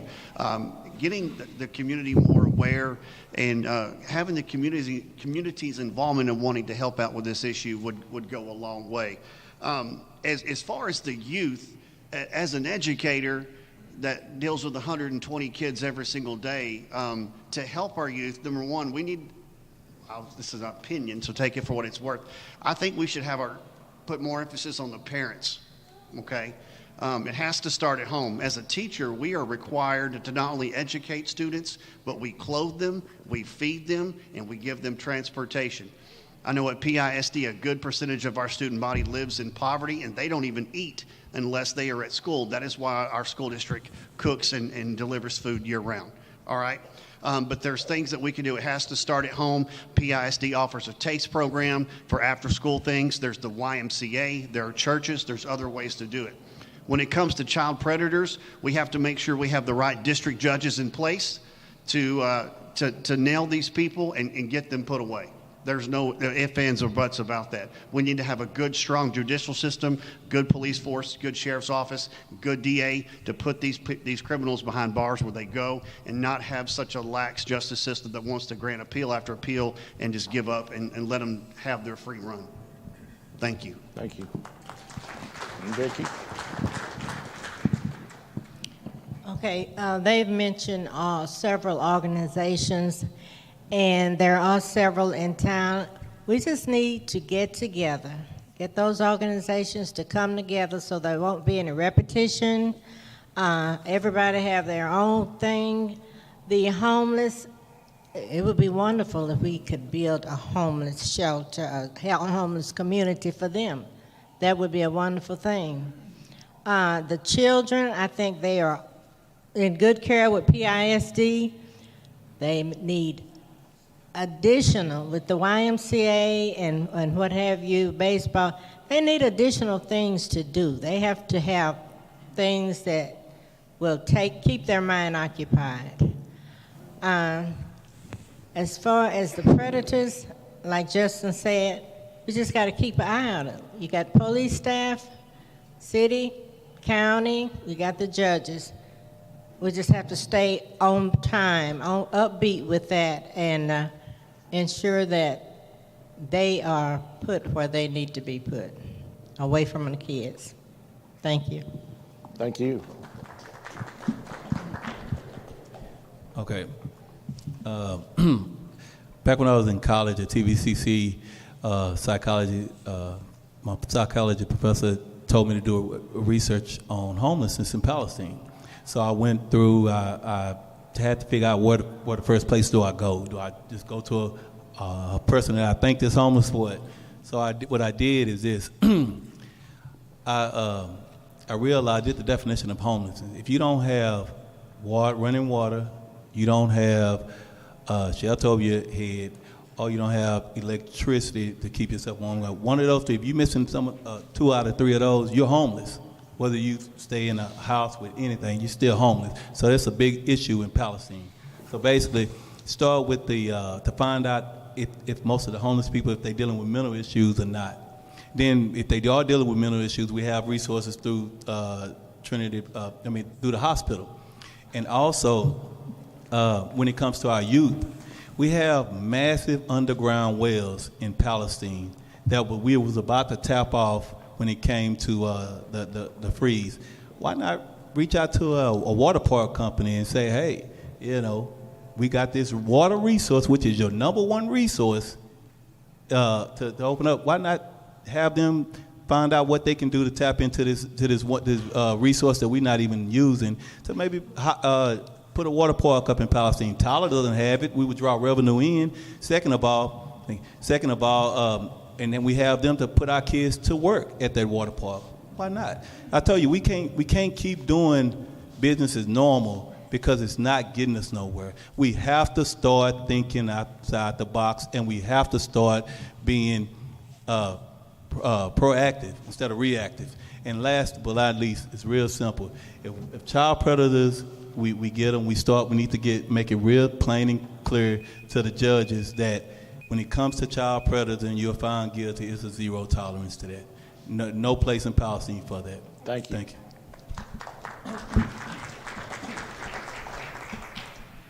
With regard to helping our children, the first thing and main thing that we can do long term is to make certain that our children are taught reading, writing, and arithmetic, because that's the long-term solution to the present-day problems. They don't need to be taught critical race theory in place of reading, writing, and arithmetic. Critical race theory is absolutely positively nothing more, nothing less than government-sponsored and paid-for racism. And everybody in this room is against racism. So reading, writing, and arithmetic, and long-term, that's the best investment we can make. Secondly, with regard to homelessness, hope that it doesn't get any worse than it is, but there are certain vacant buildings about town that, if need be, with proper tax abatements, probably could be used to persuade the property owners to utilize those as shelters for the homeless if the problem gets to that particular point. I certainly hope that it doesn't, but that is a possible solution. With regard to child predators, stop and frisk, sufficient making certain that convicted sex offenders are in fact registered and that they are where they're supposed to be, and urge parents, when they see something that their gut and if their gut is telling them something's wrong and they're seeing red flags, call the police and report it. That's the best way that we can all protect our community. Thank you. And as we wind things down, one final question. This one's directed to both Carrie Mckinney and Barry Bedray. If you were about to start a project using taxpayer dollars affecting the people in the entire county, what would you do? For example, installing fiber optic cable and internet service, what would you do in these areas to make it successful and economic?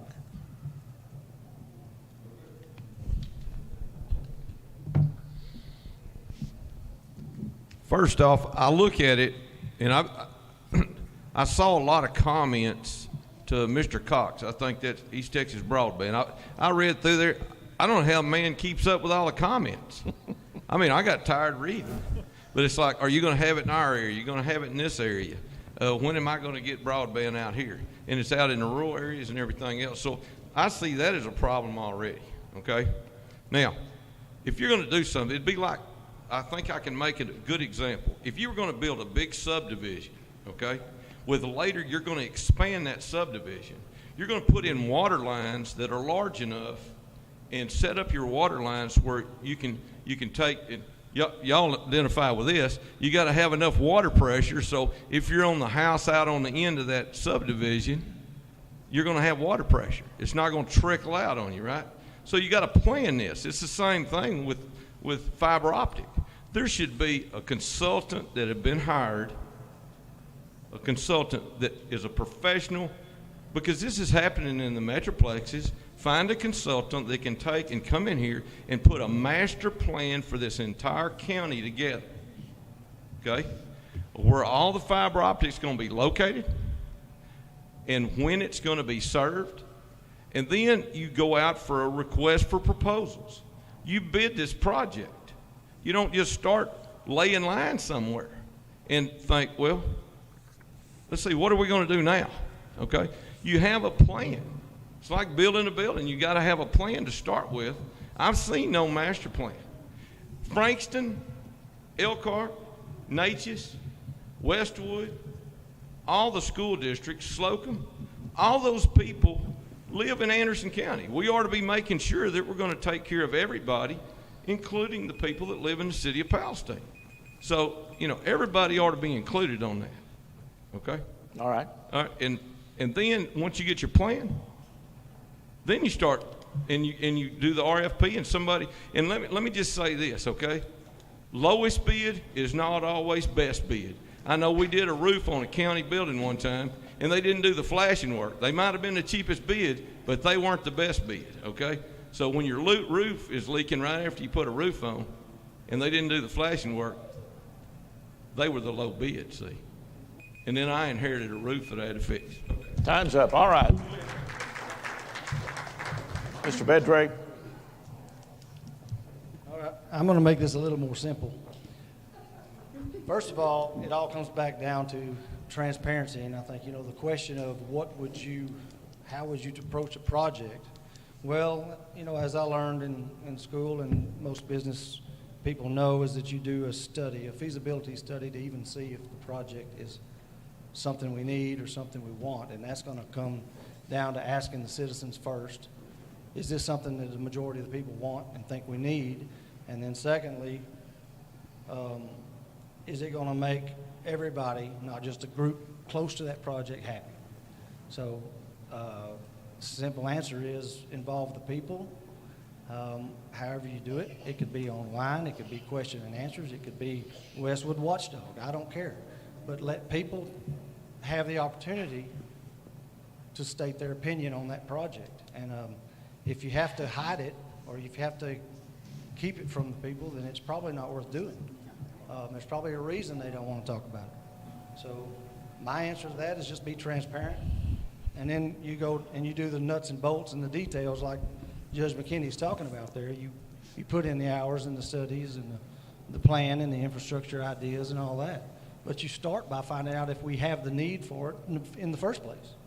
And will it benefit, the people who live here? So that's my answer to that. Thanks. Thank you very much. At this time, we'll start our conclusion of the forum with the closing statements by each candidate. And we'll start with Amy. Amy, why should voters go to the polls and vote for you? You have 2 minutes for your closing statement. The voters should vote for me when they go to the polls. First of all, you need to go to the polls. I think one of the things that I am really wanting this audience, the audience of Anderson County, to know is, as a candidate in the primary, there were 4 of us. And over in the counties where I primarily have practiced, I was the person that overwhelmingly won the majority of the vote. In one county it was 70%, one county it was 60%, and one county 45%. I carried every box across all 3 counties but one. And why I think this is important to you, because most of you don't know me. I'm just up here talking, and you don't know whether or not I'm a woman of my word or not. But these are people that I have been around for 30 years. I have represented their families. I have been a member of the community. I have supported the youth, not just when I've been running for office. And I believe that their voice, their overwhelming voice in those counties, tell you that I am a person of integrity, that I have the knowledge, I have the experience to make what is a good judge. Because a good judge is somebody who has a fair and impartial mind, who has a basic sense of justice, who believes in right and wrong, and will do the job. I have worked hard these last 30 years as a solo practitioner, and I will continue to work hard. The 87th District Court is not an easy position. It's 4 counties, and this requires whoever gets this position to travel substantially. We spend 1 week a month in each county, and then on the Fridays alternate with the other. So I would appreciate your vote. Thank you. Thank you. Dan, why should they vote for you? So why should you vote for me? You know, if you've seen my signs, I'm sure you have, even though I think about half of them are in Kansas now, after the last week or 2 with winds. What I've got on my signs is experience matters. There's hands down, I am absolutely the most experienced candidate running. I have been since the very beginning when I sent my money off to the Republican committee in Austin back in November. Nobody's argued that with me. This election is, we don't get to take the numbers from the last election and just add to it and let's go again. This is, as we put it in legal terms, this is kind of like if you try a case in JP court and you don't prevail and you want to appeal it, we appeal it called trial de novo and we send it to Judge Duran's office. It starts over all brand new again. That's where we are right now. We're all brand new again. People that need to go out and vote on the runoff, and I hope a lot of people do go vote. You know, I don't think I hold a substantial edge over her, and I don't think she holds a substantial edge over me. I respect her for running a very clean campaign, and I think that she probably reciprocates that feeling. This is one of those things. People are going to go out and probably vote their head, not necessarily their heart. Like I said, a district judge has got a unique position to make rulings based on what they get brought in front of them. In this county and the other 3 counties, we have extremely well-trained and competent district attorneys and other district judges. That's what we need to rely on to make our rulings. And with that, my relationship with those folks, I think I would be the best candidate for the job. All right, thank you, Dan. Mr. Bedray?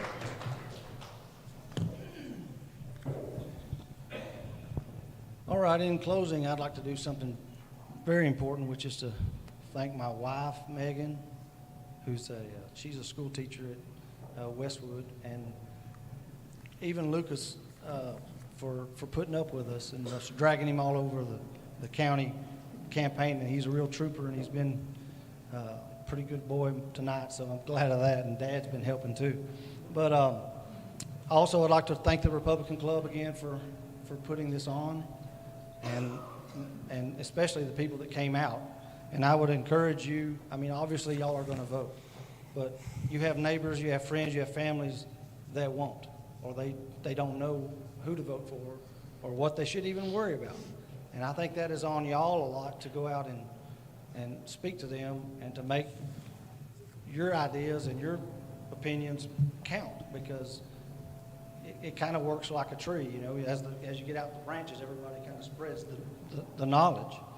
I'd also like to say that most of what gets talked about in here when it concerns county employees, the sheriff's department, whatever, comes down to how that money in the court is spent. I think with the increasing expenses we're going to be dealing with over the next few years, it's going to take some real serious work from serious people to figure out how to keep the burden off the taxpayers who already have plenty of burden on them. And that's another source of revenue that we may have to look into, is how to figure out a way to spread this burden out, not only amongst property owners, but, you know, other ways to find sources of income. You know, the 2% hotel occupancy tax helps some, but there are other ideas as well. So anyway, I'd like to thank all y'all again, and please go vote. May, lost my mind, May 24th. Thank you.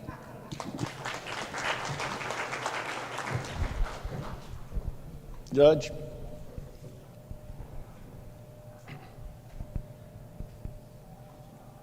Let me say that I've believed in open government for a long time.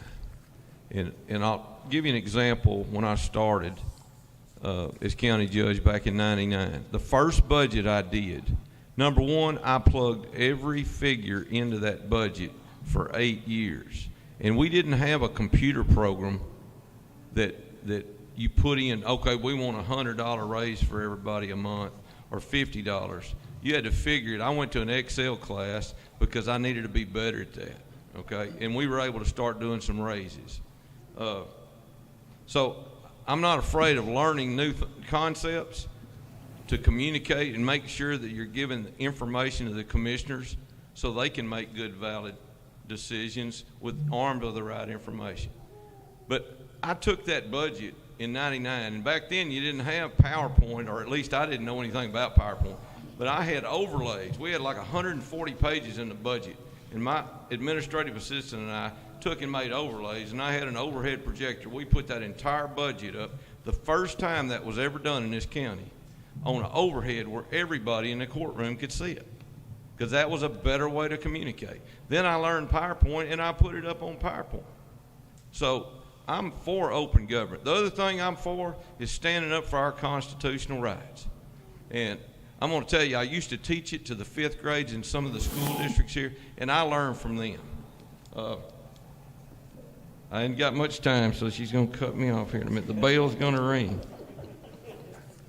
You know, one thing I think is, if I'm elected, number one, and I talked about this in the last forum, I think we need to have election integrity, and we need to put a committee together to make sure, a bipartisan committee, that we have election integrity. You see that's on the national news again.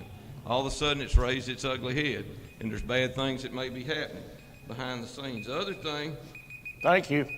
Golly, Gary. You got your point across. You got your point across. Okay, all right. All right, now, Alex Niemer. In 1874, Palestine became the northernmost point on the railroad that was being built from the coast north. Since that time, we've been known as a railroad town. Everyone in here knows what it means to have a derailment. Well, the mayor's train suffered a derailment, and we need to put the train back on the track, and I can do that. Now, in order to do that, you've got to have someone that knows people, and you've got to have someone that every time a question comes up, you don't have to rely solely on an outside city attorney to know whether we're being told the truth or not, or what's best for Palestine. A mayor needs to have legal experience where he can talk knowledgeably on the law with the city attorney. I can do that. If you're going to repair the city block, you got to have people that have been all the way around the block. If you've only been a quarter of the way around the block, there's no way you can repair the whole city block. Well, I've been around the block a bunch of times, and here again, I can repair the city block. I've got the experience to do it. and I'm willing to devote the time to getting the job done. I've got the backbone to do it, and I have the ability to look someone square in the eye and say, no, and I'm not saying K-N-O-W, I'm saying N-O, and that's what it's going to take to get this town back on the right track. I love Palestine, my family loves Palestine, and I want to try my best to give back to the town that has just been so good to me and to my family. I can't even begin to express it. Let's get the train back on the track. Thank you. Thank you. Mitchell?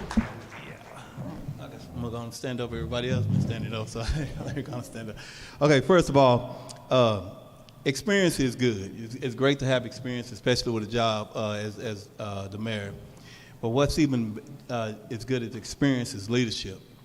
Leadership I have shown through some of the tough times that Palestine has ever went through. Leadership in the community by the things that I've been put together. But why can't we have both? Experience and leadership. So that's why I'm asking you for your vote, because my vision of Palestine is going forward, not backwards. So we have to think positive. We have to get decency and order back on council.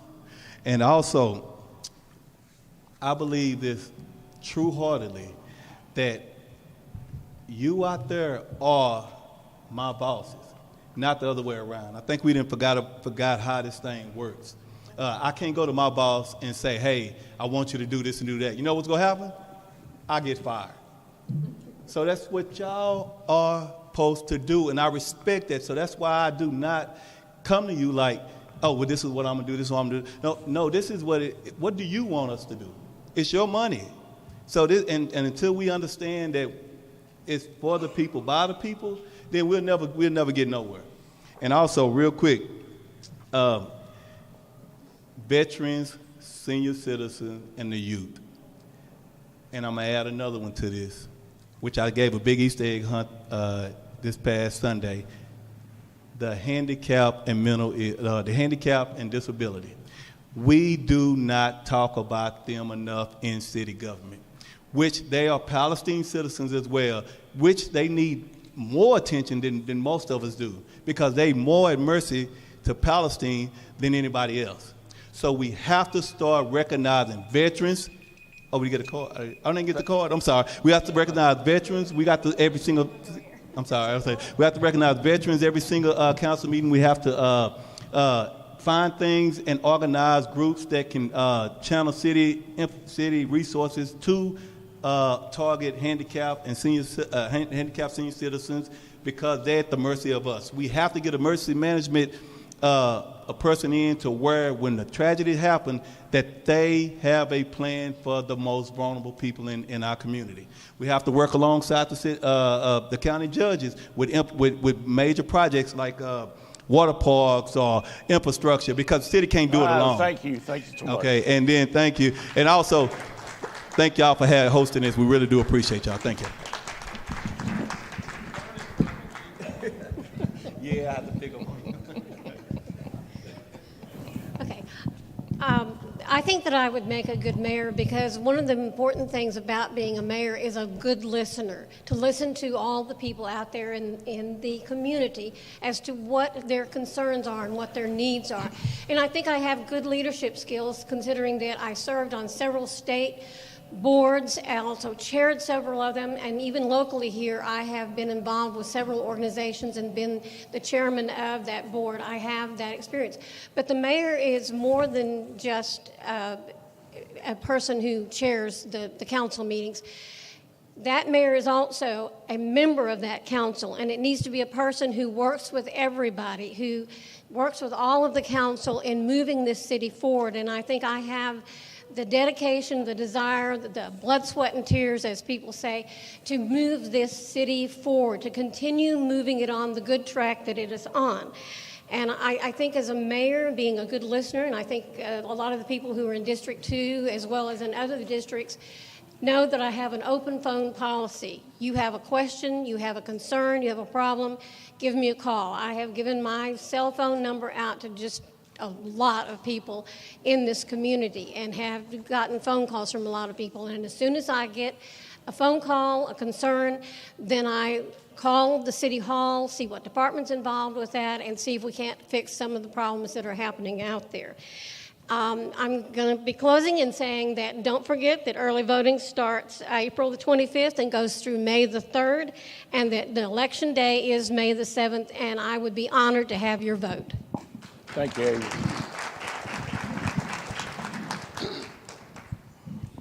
Well, don't you love it when everybody has all the answers? Isn't that great? Everybody has all the answers.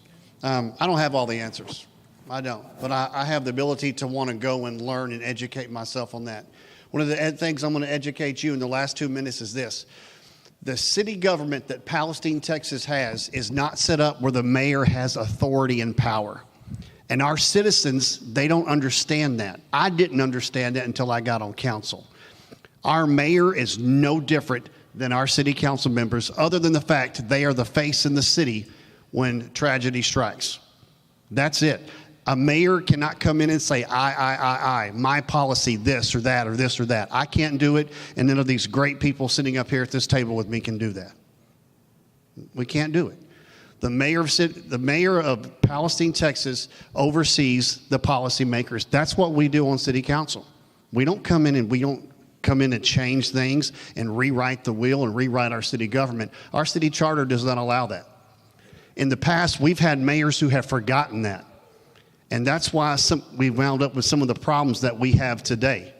That's one of the reasons why I decided to get involved with city government.